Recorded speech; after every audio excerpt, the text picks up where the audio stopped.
విశ్వసనీయత అంటే ఏంటి, లేదా క్రెడిబిలిటీ అంటే ఏంటి, లేకపోతే ఒక మాట ఇస్తే తప్పడు అనే దానికి ఏమిటి అంటే వైఎస్ జగన్ లేదా వైఎస్ఆర్. నేను ఈ మాట ఎందుకు చెప్తున్నానంటే, జగన్మోహన్ రెడ్డి గారు ప్రజల్ని మోసం చేయట్లేదు, ఏం చేయగలనో చెప్తున్నారు. 2014 ఎన్నికల్లో ఏం చెప్పారో 2024 ఎన్నికల్లో కూడా అదే చెప్తున్నారు. 2014లో ఏం చెప్పారో 2019లో అదే చెప్పారు, 2024లో కూడా అదే చెప్పారు. నేను ఏదైతే చేయగలనో అదే చెప్తాను, అదే చేస్తాను, అంతకు మించి నేను చెయ్యలేను, నేను మాట ఇచ్చి వెనక్కి తప్పలేను అంటున్నారు. చూద్దాం 2014 మేనిఫెస్టో ఏం జరుగుతుందనేది చూద్దాం. విశ్వసనీయత అంటే ఏంటి చూద్దాం. మీకు లైవ్ ఎగ్జాంపుల్ ఇప్పుడు మనం చూస్తూ ఉండేది 2014 మేనిఫెస్టో. 2014 మేనిఫెస్టోలో ఇక్కడ రాజశేఖర్ రెడ్డి గారి బొమ్మ పెట్టి, ఆయన సంతకమే మాకు స్ఫూర్తి, ఆయన ఆశయమే మాకు ఊపిరి, ఆయన ఆదర్శాలే మాకు ఆన అని చెప్పారు. దాని తర్వాత ఏం జరిగిందనేది ఒకసారి చూద్దాం. అమ్మఒడి పథకం అనేది 2019 ఎన్నికల్లో ఫేమస్ అయ్యింది, లేకపోతే ప్రజలు ఆకట్టుకున్నారు అనే కన్నా కూడా మేము 2014లోనే వైఎస్ఆర్సీపీ ప్రయత్నం చేసింది. 2014 ఎన్నికల్లోనే ఏవైతే 9 హామీలకు మేము కట్టుబడి ఉన్నామో అవే నవరత్నాలు అని చెప్పి ప్రపోజ్ చేశాము. అదే ప్రజలకు నచ్చింది. 2014లో చంద్రబాబుని నమ్మి మోసపోయారు, జగన్ గారిని నమ్మకుండా నష్టపోయారు. 2014లోనే అమ్మఒడి ఇస్తానని చెప్పాము. అక్కడ క్లియర్గా చూస్తే 1వ తరగతి నుంచి 10వ తరగతి వాళ్ళకు ప్రతి బిడ్డకి నెలకు 500 ఇస్తా అని చెప్పాము, అంటే 6,000 రూపాయలు. ఇంటర్ చదివితే 700 రూపాయలు, డిగ్రీలో 1000 రూపాయలు అని చెప్పాం. సో ఏదైతే రోజున పిల్లల్ని ఇంజనీర్లుగా డాక్టర్లుగా చేసే బాధ్యత నాది అని ఈ రోజున చెప్తున్నారు, 2019లో చెప్తున్నారు. అదే విధంగా అక్కడ జరిగింది. సో 2019 ఎన్నికల్లో కూడా దాన్నే కొంచెం పెంచి, అప్పుడున్న ఆర్థిక పరిస్థితుల దృష్ట్యా మనం 6,000 కంటే 7,000 కంటే ఎక్కువ ఇవ్వలేమని చెప్పాం. కానీ 2019 ఎన్నికలకి మనం ఇవ్వగలిగాం 15,000. ఇక్కడ మీకు ఇంకొక ముఖ్యమైన విషయం చూపిస్తాను. విశ్వసనీయత అనే దానికి మీకు లైవ్ ఎగ్జాంపుల్ చూపిస్తాను. వైఎస్ఆర్సిపి అని టైప్ చేసుకొని 2019 అని కొట్టగానే గూగుల్లో కానివ్వండి, ఏ బ్రౌజర్లో అయినా కానివ్వండి, వెంటనే వచ్చే ప్రధానమైనది ఏమంటే మేనిఫెస్టో వైఎస్ఆర్సీపీ 2000 అది. ప్రజలు ఆ విధంగా కనెక్ట్ అయిపోయారని చెప్పుకోవటానికి వైఎస్ఆర్సీపీ గర్వపడుతుంది. వైఎస్ఆర్సీపీ 2019 మేనిఫెస్టో ఓపెన్ అయిపోయింది చూడండి. వైఎస్ఆర్సీపీ మేనిఫెస్టోలో ఏదైతే అమ్మఒడి చెప్పామో అదే అమ్మఒడి ఇక్కడ కూడా ఉంది. ఇక్కడ చూడండి అమ్మఒడి. ఏదైతే అమ్మఒడిని 2014లో ప్రామిస్ చేశాడో జగన్మోహన్ రెడ్డి గారు,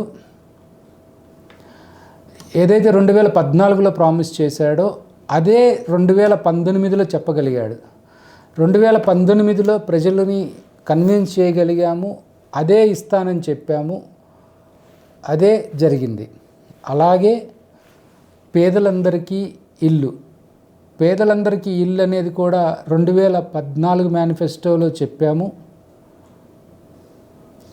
పక్కా ఇల్లు 2019 నాటికి గుడిసెలేని రాష్ట్రంగా తీర్చిదిద్దుతాం, ఏటా 10 లక్షల ఇల్లు కడతామని చెప్పాం. అది ఉమ్మడి ఆంధ్రప్రదేశ్కి కలిపి ఇచ్చిన మేనిఫెస్టో కాబట్టి దాదాపు 30 లక్షలు విడిపోయిన ఆంధ్రప్రదేశ్లోగా చేయగలిగాము. 2019 నాటికి ప్రతి గుడిసెలేని 2019 నాటికి గుడిసెలేని రాష్ట్రంగా తీర్చిదిద్దుతామని చెప్పాము. సో అలాగే ఇంటిని పావలా వడ్డీకే ఎక్స్ట్రా లోన్ తీసుకున్న వాళ్ళకి ఇస్తానని చెప్పాం. సో అదే 2019లో కూడా చెప్పాం, 2024లో కూడా అదే చెప్పాం. సో ఇక్కడ మీరు చూస్తే ఖచ్చితంగా అమ్మఒడి ఏదైతే 2014లో చెప్పామో అదే 2019లో చెప్పాం, అదే 2024లో కూడా చెప్తున్నాం. పథకాల్లో ఎలాంటి మార్పు లేదు, ఇస్తానన్న అమౌంట్ ఆర్థిక పరిస్థితి దృష్ట్యా ఏది పాసిబిలిటీ ఉంటే అది మాత్రమే చేయగలం అని చెప్పాం. ఇక్కడ మీరు గమనిస్తే దాదాపు 44,50,000 మందికి 44,48,000 మందికి 26,000 కోట్ల రూపాయలు ప్రతి సంవత్సరం 15,000 లెక్కన ఇచ్చాం.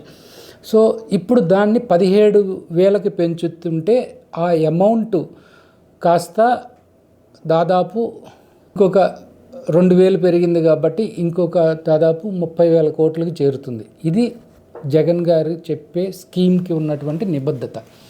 అదేవిధంగా మీరు గమనిస్తే 2014లో ఏదైతే పల్లెల్లోకే పాలన, ఏదైతే గ్రామ సచివాలయం, విలేజ్ వాలంటీర్లు అనుకున్నామో అది జగన్ గారు 2014లోనే మాట్లాడారు. 2014 మేనిఫెస్టో చూడండి. కార్డుల కోసం కాళ్ళరిగేలాగా తిరగాల్సిన పని లేదు. Ration card, pension card, Aarogyasri card, పక్కా ఇంటి కార్డు, ఇలా అన్ని కార్డులు, పత్రాలు ప్రతి గ్రామంలో, ప్రతి వార్డులో 24 గంటల్లో జారీ. ప్రతి గ్రామంలో, వార్డులో ప్రత్యేకంగా ఒక ప్రభుత్వ ఆఫీసు, ప్రభుత్వాన్ని మీ ఇంటి ముందుకే తీసుకొస్తామని చెప్పి 2014లోనే చెప్పారు జగన్మోహన్ రెడ్డి గారు. ఇది 2014 మేనిఫెస్టో ప్రతి ఒక్కరికి కూడా దొరుకుతుంది. సో అలాగే 2019 మేనిఫెస్టోలో కూడా గ్రామ సచివాలయాల గురించి చెప్పుకున్నాం, దాన్ని చేసాం. అలాగే దాన్నే 2024లో కూడా మనం చెప్పుకుంటున్నాం, అదే కంటిన్యూ చేస్తున్నాం. ఎక్కడా కూడా మనం మోసం చేయాల్సిన బాధ్యత లేదు. ఏదైతే 2014 మేనిఫెస్టోలో పేదలందరికీ ఇల్లు అని చెప్పుకున్నామో అదే 2019లో ఇళ్ళ గురించి మాట్లాడుకున్నాము. దాన్నే 24లో దాదాపుగా మనం గత 5 సంవత్సరాల్లో 22 లక్షల పైగా నిర్మాణం చేపట్టారు. 9 లక్షలు పూర్తి చేసాం. ఇంకా ఏవైతే బ్యాలెన్స్ ఉన్నాయో ఆ 13 లక్షలు కంటిన్యూ చేస్తూ బ్యాలెన్స్ ఇంకా 10 లక్షల పైగా ఇల్లు కట్టాల్సినవి ఉన్నాయో అవి ఖచ్చితంగా కట్టించి తీరుతామని చెప్పి జగన్మోహన్ రెడ్డి గారు చెప్తున్నారు. సో దీనివలన మొత్తం 10 ఏళ్లలో కూడా 32.5 లక్షల ఇల్లు కట్టించబోతున్నాం. అది కాకుండా ఎవరైనా సరే అర్హులై ఉండి ఇళ్ల పట్టాల కోసం దరఖాస్తు చేసుకుంటే వాళ్ళకి ఖచ్చితంగా ఇళ్ల పట్టాలు ఇస్తామనేది వాగ్దానం. సో ఇంత నిబద్ధత ఏ పార్టీకైనా ఉందా? దీన్ని విశ్వసనీయత అంటారు. అలాగే చంద్రబాబు నాయుడు హయాంలో కూడా ఏం జరిగిందో ఇంకొక వీడియోలో మళ్ళీ ఒకసారి చర్చించుకుందాం. Thank you. ఈ వీడియో కనుక